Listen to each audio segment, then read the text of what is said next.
Peace and blessings. Brother Cam, the campaign trail. Just gonna get right into it. Not gonna wait. You see the title. This is very relevant to what's going on right now with the world, with this presidential campaign business, with this feminism, just the whole equality movement.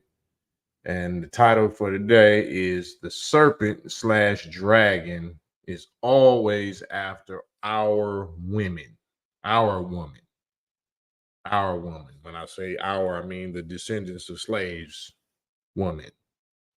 As it was in the beginning, in the Garden of Eden, right?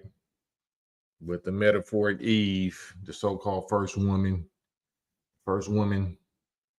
as it was in the beginning, so it is now in the end of this world, the beginning of this world, and now at the end of this world, this people's world.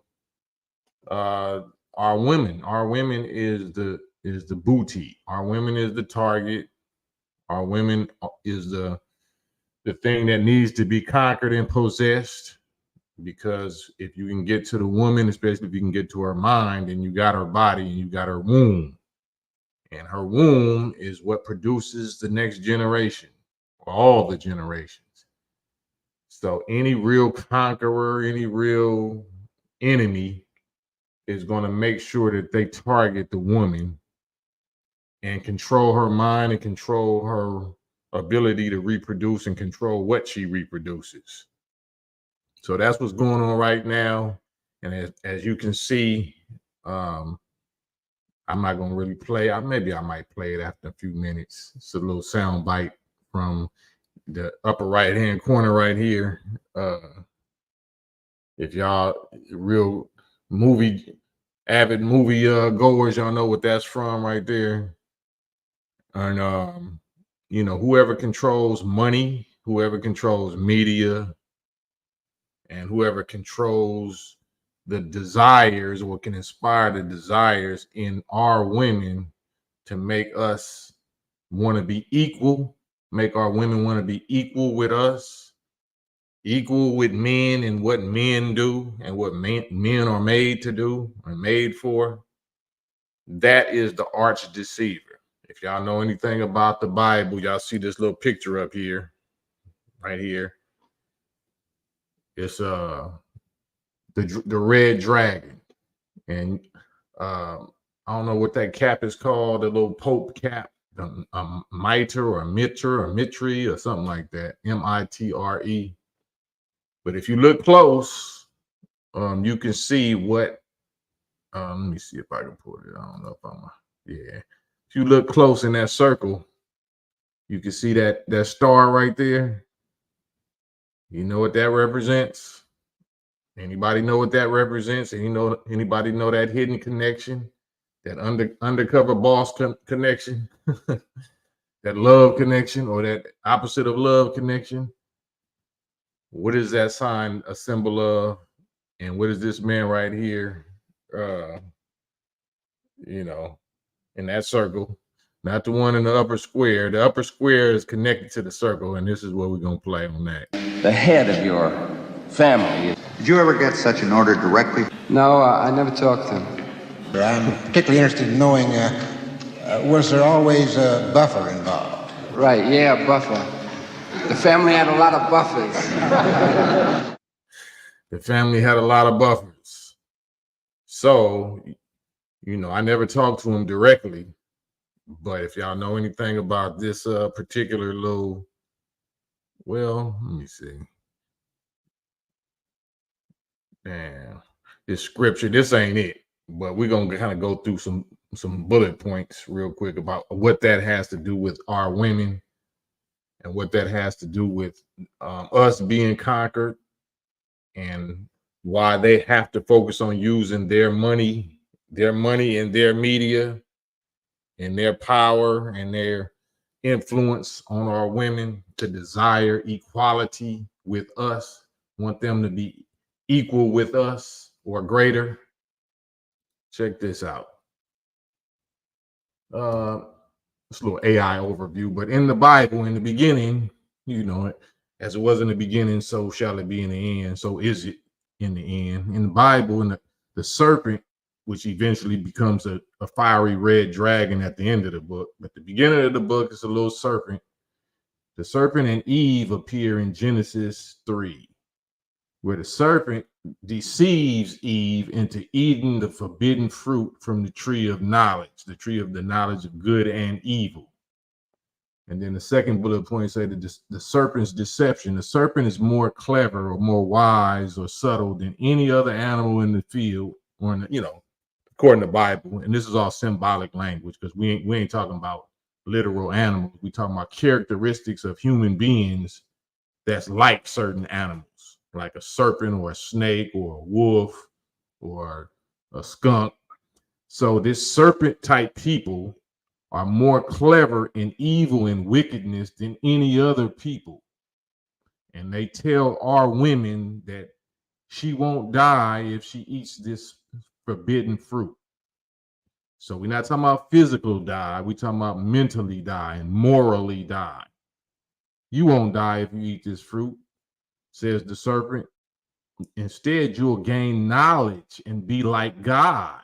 Oh, so this little serpent is appealing to the envy and jealousy, exciting desires of equality with the God, which is suggesting that the God is doing her some kind of injustice. The God is doing her some injustice by not having her be equal with Adam or equal with her, which is not true, because she's absolutely equal in value, but she ain't equal in role. She don't got the same role as Adam or the God or any man, but she's equal in value because she don't know that no male or female can even come onto this planet unless they come through one of her, which is a woman.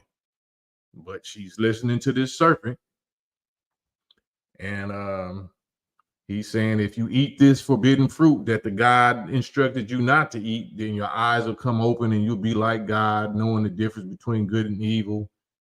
And Eve says evil's temptation, Eve's temptation. Eve sees that the fruit is good in her eyes to eat, and it will make her wise. So she takes some and eats it. She also gives some to her husband, the punk, the punk Adam, and he eats it because he's scared to upset the box.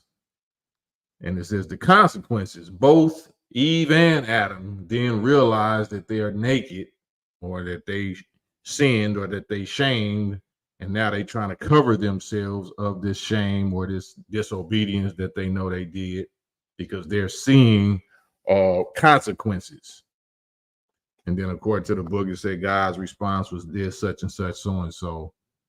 The serpent's temptation of Eve is seen as a divine judgment on the serpent and a reminder of the need to turn to God, whoever God is, for healing. But the principle, the point is, the women, the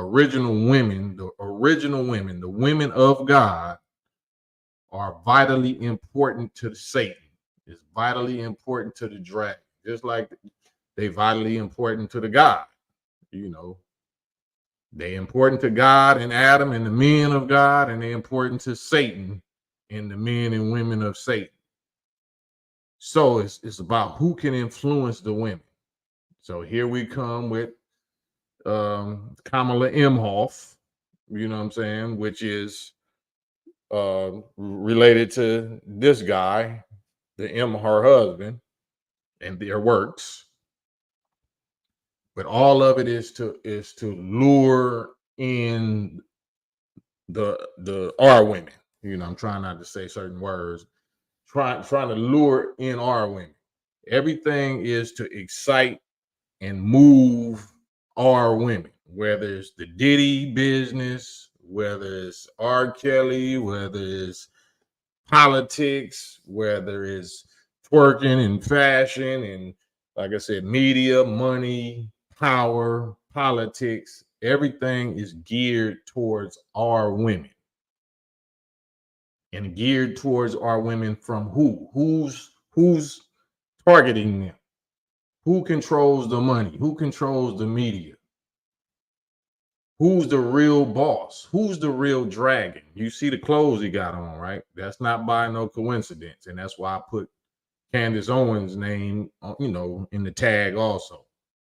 Because even though she's right now being used for, I would say gods for the right, cause against the real enemy, but that's not the greatest enemy. According to what we know and understand, the real boss is the one, that's sitting at the top with that crown on.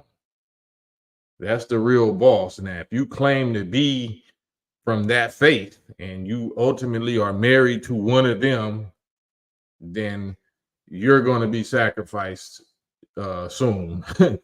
You know what I'm saying? But right now, I'm just telling y'all, I'm just giving y'all and if Candace Owens is watching this is a warning and a word of advice and appeal to, to hurry up and look into that, because, you might be casting out Satan by the help of Beelzebub, or casting out Beelzebub right now by the help of Satan, by the help of the dragon, thinking that you on the right team, thinking that that's an angel of light, when it's actually Lucifer or Satan or the dragon who's deceived the whole world, including you.